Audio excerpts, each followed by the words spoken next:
नमस्कार।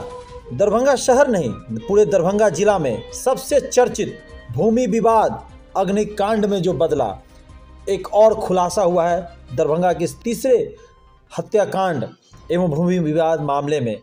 आज निक्की कुमारी झा जो पीड़िता है, आवेदन लेके दरभंगा के जिलाधिकारी कार्यालय में जाती है, अपना आवेदन देती है, जहां बुधवार एक एडीएम की रिपोर्ट का मामला सामने आया। जो एडीएम ने दी थी और एडीएम ने बनाई थी यह रिपोर्ट, जिसमें एडीएम ने कहा था कि गत 7/9/2020 को जब वह सदर अंचलाधिकारी के साथ उक्त स्थल पर, यानी जहां पे यह घटना घटी, निरीक्षण के लिए पहुंचे थे, तो वहां शिव कुमार झा का दखल कब्जा पाया गया। यह रिपोर्ट दरभंगा के एडीएम ने दी थी, जिसके बाद विवाद शुरू हुआ और विवाद बढ़ता गया। आप ये तस्वीर में देख रहे हैं। यह बड़ा आरोप पीड़ित परिवार का है माननीय जिलाधिकारी के सामने, और वहीं पे दरभंगा के एडीएम भी मौजूद है। यह आरोप पीड़ित परिवार ने जिलाधिकारी से मुलाकात के समय बुधवार को लगाया।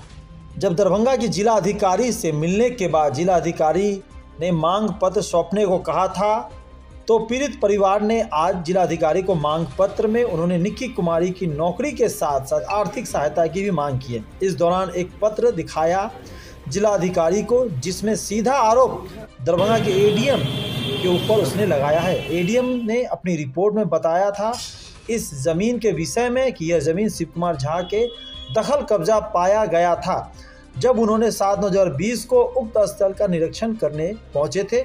और पीड़ित परिवार का कहना, इसी रिपोर्ट से बड़ा यह हादसा हुआ, भूमाफियों का हौसला बुलंद हुआ, जबकि 40 वर्ष से उस मकान में सब परिवार निक्की और उसके परिवार के लोग बसे थे। एडीएम ने कैसे बना दिया यह रिपोर्ट, बड़ा सवाल दरभंगा के जिलाधिकारी के सामने खड़ा हो गया। संयोग की बात तो यह है कि जिस समय निक्की कुमारी झा इन आवेदनों को या पीड़ित परिवार ने जब जिलाधिकारी के सामने ये सौंपा, तो उस समय दरभंगा के एडीएम कार्यालय स्प्रिंग उपस्थित थे। फिलहाल निक्की कुमारी के लिए नौकरी और स्वास्थ्य परिवार के लिए आर्थिक उपार्जन की मांग की गई है। आइए सुनते हैं निक्की कुमारी झा ने दरभंगा के जिलाधिकारी से मिलने के बाद और अन्य लोगों ने क्या कहा। जीएम रोड में जो जला के मेरी दीदी भैया लोग को मार दिया गया, उसी घटना को लेकर हम लोग यहाँ पे आए हैं। उस घटना में आपको भी क्या कहेंगे, आपके साथ भी ये घटना हुई है? हमको भी मेरा भी पाँव जला हुआ है, और उसी को लेके सर गए थे घर पे, तो फिर बोले थे कि जो भी आपका वो मिलने आए हमसे यहाँ पे, लिखित जो देना चाहे आप, जो मांग है वो आप लिखित में दें और आके खुद से मिले। वो एडीएम सर ने दाखिल खारिज जो डाला, वो शिव कुमार झा के मतलब बोले क्या कि उनका दखल कब्जा है, इसलिए उन्होंने दाखिल खारिज कर दिया। कब का है वो रिपोर्ट? ये रिपोर्ट 23/9/2020 का। इससे मनोबल उनका बढ़ा और वो ऐसा कदम उठाया। पीड़िता के घर गए हुए थे, उन्होंने कहा था जो आप सभी लोग जो चाहते हैं, जो आप लोगों का मांग है, उस सभी को आप लोग लिखित रूप से दे दें। क्योंकि वो घायल थी, चलने फिरने में थोड़ा दिक्कत था, थोड़ी सी ठीक हुई तो आ जाके जिलाधिकारी महोदय से मिले हैं।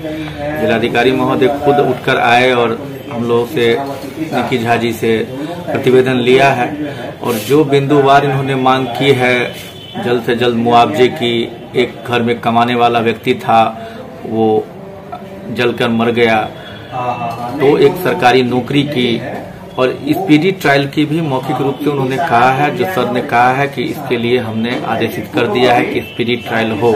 तो मुख्य रूप से परिवार की सुरक्षा, स्पीडी ट्रायल के माध्यम से आरोपियों के जल्द से जल्द कड़ी कार्रवाई, और परिवार को जो नुकसान हुआ है, जो मकान टूटा है, जो घायल का इलाज चल रहा है, उसके लिए मुआवजा के लिए हम लोग जिलाधिकारी महोदय से मिले हैं।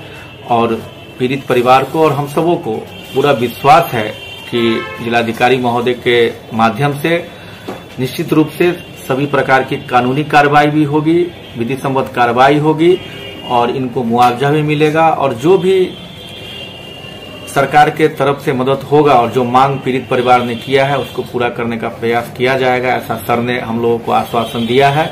एडीएम साहब के तरफ से जो एक कागज आज सिविल कोर्ट में इसका डेट भी था और यहाँ कमिश्नर साहब के यहाँ जो इन्होंने स्टे लगाया है, तो उसके आधार पर एडीएम साहब ने यहाँ कागज भी दिखा दें लिख के अपना रिपोर्ट प्रस्तुत किया था कि वहाँ पर कब्जा जो है वो अपराधी शिव कुमार झा का है, जबकि अभी तक शिव कुमार झा उस कैंपस में शायद ही कभी गए हैं। तो जो अभी तक उस कैंपस में गए भी नहीं, 23/9/2020 की रिपोर्टिंग है। तो जो अब आज तक उस कैंपस में नहीं गया, उसका कब्जा कैसे बतला दिया गया अधिकारी के द्वारा, तो बहन निक्की झा ने इसके लिए सवाल किया है। और कहीं न कहीं इतने बड़े कांड का यह मुख्य जड़ है, यह गलत रिपोर्टिंग हुआ, जिसकी वजह से उनका मनोबल बढ़ा और जिसकी वजह से इस प्रकार की घटना को उन लोगों ने अंजाम दिया है, जिसमें 2 लोग मारे गए, एक गर्भस्थ शिशु मारी गई, एक माँ का संपत्ति के लिए संतान चला गया, जीवन चला गया और पूरा परिवार बिखर सा गया है। क्या नाम है आपका? बालेंदु झा।